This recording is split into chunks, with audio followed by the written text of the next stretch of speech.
Hey guys, Jesse Helmendahler with TREBEL. Today we're going to talk about tight calves, tight ankles, and specifically a little bit more of an advanced movement called the Bonesaw. So Zane here is set up.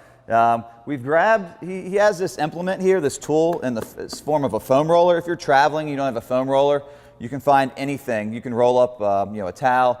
But basically what we need to start off with, what's really important here, is that he has probably limited ankle, plantar flexion right here. So if he's on the floor, it's really going to hurt. So something to elevate this base leg.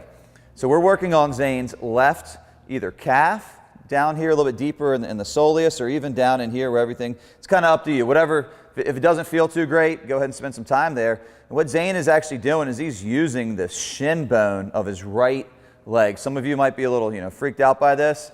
It's awesome. It feels horrible, but it's really a great way to kind of dig in here. And so what Zane's doing is he's just basically using this shin bone to kind of dig in there. That's one technique. Another one is, let's see what else you got here, Zane. Zane's going to go ahead and apply some pressure where it doesn't feel so great. And he's going to roll back and forth on the foam roller, just kind of hunting around for anything. Once again, see what works best for you. And then the last one, the one that I really like, he's going to tack and floss. So he's going to go ahead and find a spot that doesn't feel so great. He's going to kind of tack all the tissues down right here. And he's going to start moving around, this foot right here. So he can do big circles, you can go clockwise, counterclockwise, kind of just, like I said, freestyle it, hunt around. But the main concept here is that Zane is using this shin bone as the tool, the main tool to kind of dig in here. The last piece, once Zane has kind of gotten a little bit more comfortable, maybe he's been doing this for a couple weeks, couple months, he can actually get this knee, this left knee off and apply and sit all of his pressure. If he was really loose and supple, you'd see him sitting down.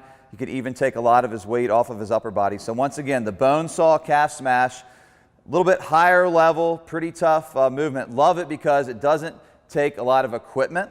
You can even do this just by yourself. You don't necessarily have to have this implement right here, but it is important that if you are lacking the ability to plantar flex right here and open up the ankle joint, then you're probably going to need something to elevate. So there you go, Bonesaw Calf Smash. Go ahead and try it out and let me know how it goes for you.